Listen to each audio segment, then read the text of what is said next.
Saudara Anda kembali menyaksikan Breaking News Kompas TV bersama saya Renata Panggalo. Ketua KPK Setio Budianto mengaku telah berkomunikasi dengan Jaksa Agung ST Burhanuddin terkait dengan supervisi perkara yang melibatkan ex-Jampitsus Febri Adriansyah. Sementara merespons usulan pengambil alihan kasus, Ketua KPK Setio Budianto mengatakan saat ini menghargai proses penyidikan yang kini berlangsung di Kejagung. Kalau KPK tuh ambil alih aja lah kasus ex-Jampitsus dari KPK sendiri gimana? Bakal ada usaha-usaha buat ngambil? Ya saya kira terlalu dini ya, gitu kan masih berproses di Kejaksaan Agung, gitu. Prosesnya sementara berjalan, koordinasi banyak lagi yang dilakukan masalah pendalaman barang bukti, pendalaman dokumen dan lain-lain. Baru proses awal. Jadi menurut saya ya silakan berproses dulu lah. Tapi ada kemungkinan kan Pak? Supervisinya sudah akan sekarang dilakukan. Ya kalau supervisi kan memang sudah ada ketentuan, ada pasal 6 yang mengatur tentang kewenangan koordinasi dan supervisi. Nah nanti sambil kita tindak lanjuti, meskipun secara permintaan secara lisan sudah disampaikan, nanti kan pasti ada permintaan juga secara tertulis dan akan dibahas sesuai dengan SOP yang ada di KPK. Pimpinan menentukan untuk proses selanjutnya.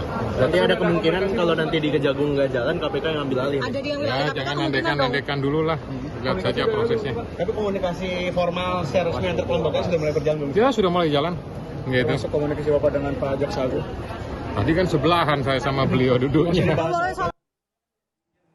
Saudara, pengusutan kasus dugaan korupsi yang menjerat ex-Jampitsus Febri Adriansyah polisi libatkan FBI.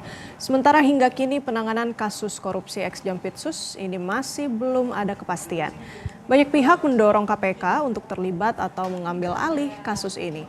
Berikut analisis peneliti Posdem Universitas Andalas Ferry Amsari dan penasihat ahli Kapolri Irjen Purnawirawan Arianto Sutadi.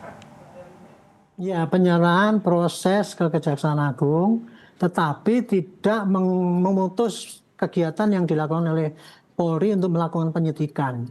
Jadi itu hanya dilimpahkan ke sana, itu hanya untuk mempercepat prosesnya, karena kebetulan kan menyangkut daripada pejabat di Kejaksaan yang tadinya itu ya. Sehingga apabila masih polisi bersekukuh maunya menyidik sendiri itu nanti akan blunder sendiri menghadapi kesulitan. Tapi dengan sekarang ini penyidikan itu bukan dilimpahkan kan. Kalau istilah pelimpahan itu kan penyampaian berkas yang sudah selesai kemudian untuk dilimpahkan dengan tersangkanya. Ini kan penyerahan ya.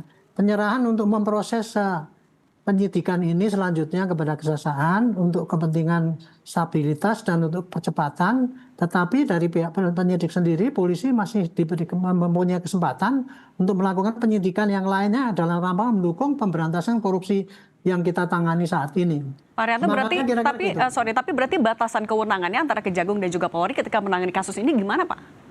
Ya semuanya masih berat melakukan penyidikan. Nggak akan overlap, Pak? Tidak overlap dong, malah koordinasi kan, malah bersama. Karena di dalam KUHP yang baru itu ya Bu ya, sekarang ini, kemarin itu, yang namanya penyidikan itu ya, mulai dari penyidikan polisi menyampaikan surat SPDP ya ke kejaksaan.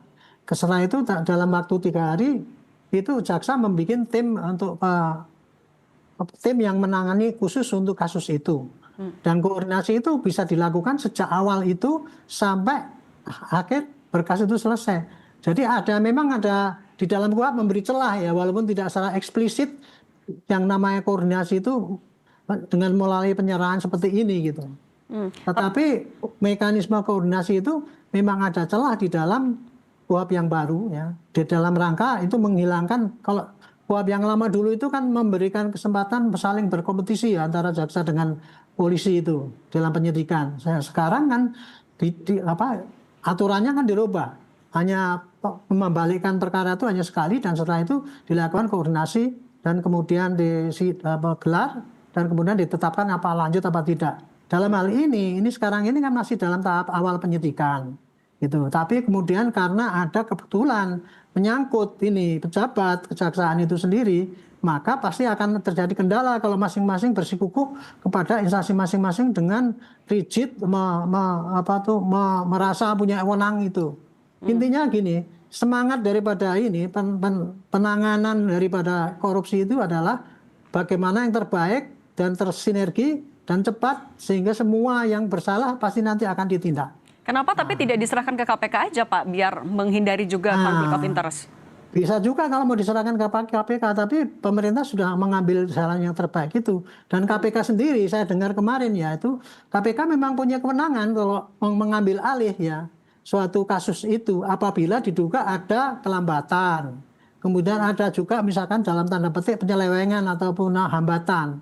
Nah kemarin KPK kan mengatakan bahwa sampai saat ini menurut kami baru asumsi itu mungkin kelambatan itu, tapi belum ada fakta bahwa itu terjadi kelambatan. Maka ya KPK masih memantau selama ini. Seperti tadi Pak KPK kan mengatakan kan, kenapa kalau tidak ambil alih itu masih dipelajari juga gitu. Tetapi tidak menutup kemungkinan kalau KPK nanti melihat bahwa ini terjadi kelambatan, KPK berhak untuk ambil alih untuk ini gitu. Oke, Bung Ferry, tapi kalau mendengar tadi pernyataan atau juga penjelasan dari Pak Arianto, sebenarnya ketika dua institusi hukum menangani kasus yang sama, ini benar akan lebih cepat atau justru akan menimbulkan masalah baru? Ya, pertama, jika ini pelimpahan, tentu itu diperkenankan, itu mekanismenya. Tadi Pak Arianto secara implisit juga sudah memberikan penjelasan soal itu. Tidak ada peristilahan penyerahan kepada kejaksaan dalam konteks perkara seperti ini. Penyerahan itu kan logika supervisi di dalam ketentuan undang-undang itu kewenangannya ada di KPK gitu ya. Nah, saya tentu saja melihat bahwa karena kasus ini ada semangat korupsnya ya, yang menjadi tersangka dalam kasus ini adalah Jampitsus, bukan jabatan main-main, itu berkaitan dengan korups kejaksaan. Bayangkan kalau kemudian dengan istilah yang salah dilakukan penyerahan lalu diminta kejaksaan untuk mengulang kembali atau melanjutkan penyidikan perkara ini. Saya tentu dan banyak publik melihatnya ada ruang yang tidak sehat karena salah satu pejabat tertinggi di institusi kejaksaan yang kemudian terlibat, dan bayangkan siapa yang akan menjadi penyidiknya, tentu akan kemungkinan besar mantan anak buahnya semua gitu ya. Nah, jiwa korsanya akan terlihat, korupsinya akan terlihat. Oleh karena itu kalau mau menjadikan kasus ini titik penting untuk memperbaiki kelembagaan institusi tertentu, mestinya presiden atau pemerintah memilih langkah yang paling benar dengan memberikan kepada institusi lain di antara institusi-institusi yang sedang berkonflik. Langkah-langkah kepolisian yang sudah baik ini jangan dinodai dengan kesalahan di langkah berikutnya dengan berupa penyerahan yang sama sekali tidak dikenal. Dan harusnya kalau mau bentuk supervisi harusnya diserahkan kepada KPK. Nah, itu sangat baik sebenarnya, jadi win-win solution dan kelihatan niatnya untuk menyelesaikan perkara, bukan malah meletakkan kepada institusi yang sedang jadi catatan dalam perkara ini. Nah Bung Ferry, tapi kalau mereka dalihnya akan membentuk tim penyidik khusus nih agar menghindari ada orang-orang yang dulunya di bawahnya Pak Febri untuk menyidik tersangka itu, cukup nggak ini sebenarnya untuk menjawab spekulasi publik? Ya, kalaupun mau dibentuk tim khusus, pertanyaannya siapa tim khusus itu? Jangan-jangan di bawah Jampitsus semua, karena kan bicara tindak pidana korupsi kan. Kedua, kalau bicara kekhususan, Jampitsus itu sudah khusus tuh. KPK juga sudah khusus begitu ya. Kortas juga khusus. Jadi ini khusus apa lagi begitu ya. Bagi saya tidaklah layak kita di depan publik seterang ini kasusnya. Kelihatan semua masalahnya, lalu kita mencoba mencari langkah-langkah yang malah membingungkan banyak orang. Saya mengistilahkan tidak mungkin jeruk makan jeruk kan, oleh karena itu mungkin perlu dipilih institusi lain. Jangan kita kehilangan semangat juga begitu polisi sudah benar, lalu kita mencoba mencari langkah-langkah membuat sesuatu yang salah. Selama ini kita menuntut agar polisi bertindak benar, memperbaiki banyak hal, malah kita melakukan hal yang salah. Kita butuh jaksa kita, tentu saja konsepnya dominisilitis ya, karena pemimpin para penyidik. Bagaimanapun kasus ini tentu akan dituntut oleh jaksa kalau melalui mekanisme biasa. suatu waktu akan dilimpahkan kepada kejaksaan. Tetapi biarkan polisi betul-betul bekerja maksimal, harusnya Presiden memberikan support dukungannya kepada institusinya sendiri, bawahannya sendiri untuk memperbaiki bawahannya yang lain.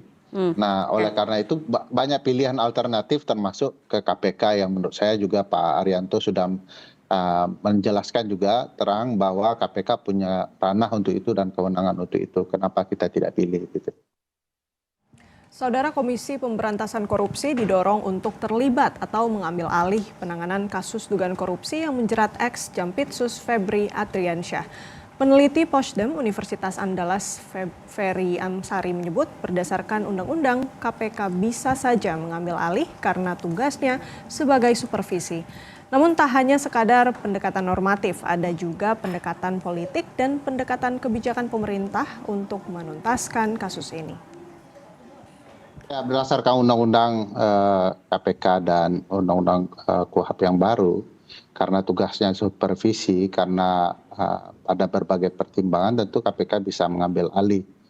Nah, tapi kita kan tidak melihat sekedar normatif ya, kita melihat ini bicara pendekatan politik juga, keberpihakan kebijakan pemerintah Pak Prabowo ingin seperti apa. Kalau dilihat dalam berbagai sikap belakangan, terutama misalnya pernyataan Pak Prabowo agar masing-masing institusi melakukan introspeksi diri, ya menurut saya yakin Pak Arianto juga berpandangan itu istilah yang agak janggal. Bicara introspeksi, bukan harusnya Presiden kan menyampaikan bahwa siapapun yang melakukan pelanggaran hukum harus ditindak tegas dan mendukung institusi yang melakukan proses penegakan hukum itu dan memastikan institusi sesuai jalannya. Dari sana saja sebenarnya kita sudah bisa mendapat gambaran bahwa kebijakan ini tidak akan berlangsung tegas dalam konteks kasus ini. Kalau tegas, saya pikir ada dua pilihan, menyerahkan agar kepolisian menuntaskan perkara ini, setelah tuntas baru dilimpahkan kepada kejaksaan, atau kemudian memerintahkan karena KPK sekarang adalah rumpun kekuasaan eksekutif, begitu bunyi undang-undang dan putusan MK, maka tentu saja ketika Presiden bilang serahkan kepada KPK, maka semuanya akan menjalankan itu. Kenapa pilihannya kepada institusi yang menjadi bagian dari problematika kasus ini diserahkannya? Bahwa ini Jampitsus, ini wilayah kejaksaan, kenapa diserahkan kepada kejaksaan? Kenapa tidak membangun wasangka publik ke arah yang lebih baik agar memastikan orang tidak mencuri? Demikian Breaking News Kompas TV. Saudara, saya Renata Panggalo, terima kasih, sampai jumpa.